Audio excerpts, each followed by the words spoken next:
जय हो तेरी स्कंद माता, पांचवा नाम तुम्हारा आता, सबके मन की जाननहारी, जग जननी सबकी महतारी। तेरी जो जलाता रहूं मैं, हरदम तुम्हें ध्याता रहूं मैं। कई नामों से तुझे पुकारा, मुझे एक है तेरा सहारा। कई पहाड़ों पर है डेरा, कई शहरों में तेरा बसेरा। हर मंदिर में तेरे नजारे, गुण गाए तेरे भक्त प्यारे। भक्ति अपनी मुझे दिला दो माँ, शक्ति मेरी बिगड़ी बना दो माँ। इंद्र आदि देवता मिल सारे, करें पुकार तुम्हारे द्वारे।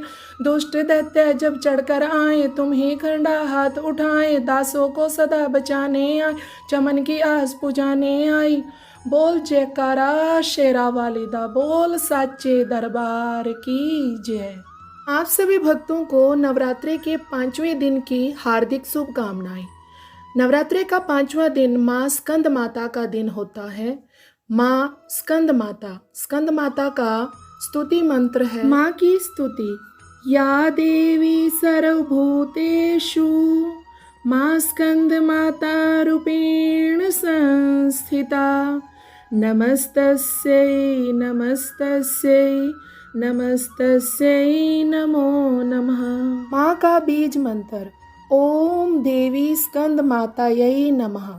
माँ के इस मंत्र का जाप 5 बार, 11 बार या 21 बार या फिर 108 बार हमें दिन में अवश्य करना चाहिए। माता का स्वरूप। माता के 5वें स्वरूप को स्कंद माता कहा जाता है। माता का यह स्वरूप अत्यंत दयालु माना जाता है। माँ स्कंद माता का यह स्वरूप मातृशक्ति को परिभाषित करता है और बच्चों के प्रति माँ की ममता को दर्शाता है।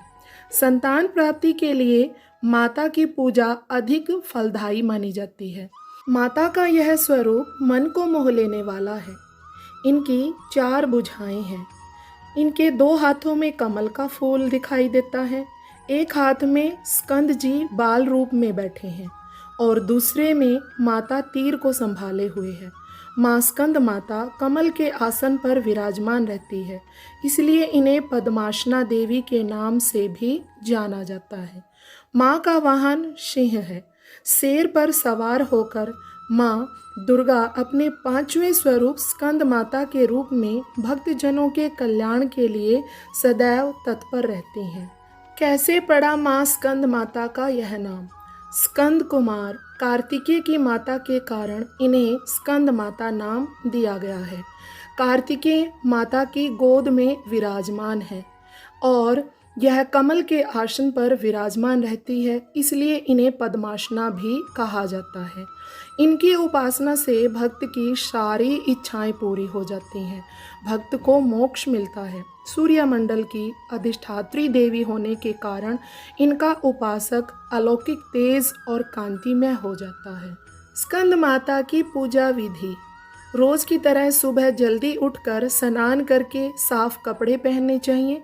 माता की चौकी पर लाल कपड़ा बिछाकर माता की प्रतिमा को गंगा जल से स्नान करके स्थापित करें। अब माँ के सामने धूप दीप प्रज्वलित करें।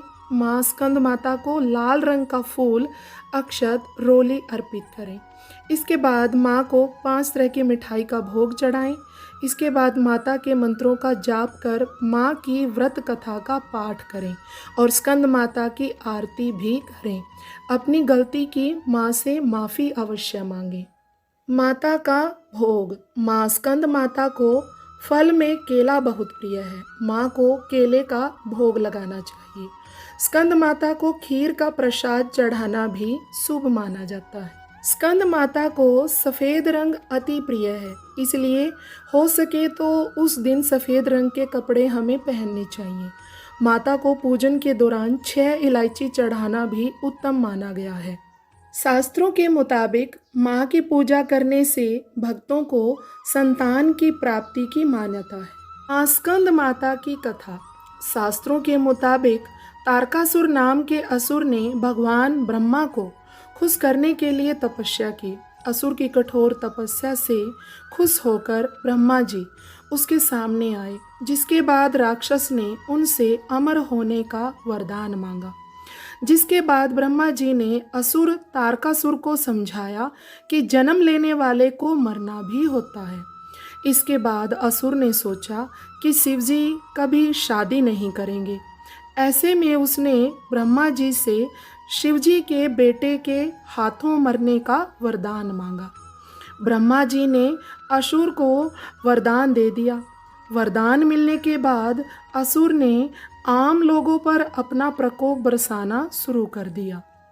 असुर के अत्याचार से परेशान होकर लोगों ने शिवजी से असुर के प्रकोप से बचाने की प्रार्थना की, जिसके बाद भगवान शिव जी ने माँ पार्वती से शादी की और कार्तिकेय का जन्म हुआ। भगवान शिव के बेटे कार्तिकेय ने बड़ा होने के बाद राक्षस तारकासुर का वध कर लोगों को उसके प्रकोप से बचाया, जिसके बाद भगवान स्कंद यानी कार्तिकेय की माता होने के कारण उन्हें स्कंद माता कहकर बुलाया जाता है। हमें माँ के नवरात्रि के दौरान पूजा पाठ करने के बाद प्रतिदिन क्षमा याचना अवश्य करना चाहिए। माँ की क्षमा याचना इस प्रकार है। हे परमेश्वरी, मेरे द्वारा रात दिन सहस्त्रों अपराध होते रहते हैं। यह मेरा दास है, यह समझकर मेरे उन अपराधों को तुम कृपा पूर्वक क्षमा करो। परमेश्वरी, मैं आह्वान करना नहीं जानता, विसर्जन करना नहीं जानता तथा पूजा करने का ढंग भी मुझे पता नहीं है, मुझे क्षमा करो। देवी सुरेश्वरी, मैंने जो मंत्रहीन, क्रियाहीन और भक्तिहीन पूजन किया है वह सब आपकी कृपा से पूर्ण हो। सैकड़ों अपराध करके भी जो तुम्हारी शरण में जय जगदम्बे कहकर पुकारता है उसे वह गति प्राप्त होती है जो ब्रह्मादि देवताओं के लिए भी सुलभ नहीं है। जगदम्बिके, मैं अपराधी हूँ किंतु तुम्हारे शरण में आया हूँ। इस समय दया का पात्र हूँ, तुम जैसा चाहो करो। देवी परमेश्वरी, अज्ञान से, भूल से अथवा बुद्धि भ्रांत होने के कारण मैंने जो न्यूनता या अधिकता कर दी हो वह सब क्षमा करो और प्रसन्न रहो। सच्चिदानंद स्वरूपा परमेश्वरी, जगत माता कामेश्वरी, तुम प्रेम पूर्वक मेरी यह पूजा स्वीकार करो और मुझ पर प्रसन्न रहो। देवी सुरेश्वरी, तुम गोपनीय से भी गोपनीय हो, वस्तुओं की रक्षा करने वाली हो। मेरे निवेदन को ग्रहण करो, तुम्हारी कृपा से मुझे सिद्धि प्राप्त हो। माँ का क्षमा मंत्र है, मंत्रहीनम क्रियाहीनम भक्तिहीनम जनार्दनम यत पूजितम मया देव परिपूर्णम तदस्तु मे। अंत में आप पूजा अर्चना पूर्ण करके माँ का यह मंत्र भी बोलकर अपनी पूजा को पूर्ण कर सकते हैं। दोस्तों, आज गले में थोड़ा सा इन्फेक्शन है जिसकी वजह से आवाज़ इतनी क्लियर नहीं आ पा रही है, उसके लिए माफ़ी चाहूँगी। अंत में मेरे साथ बोलिए, जयकारा शेरा वाली दा बोल साचे दरबार की जय।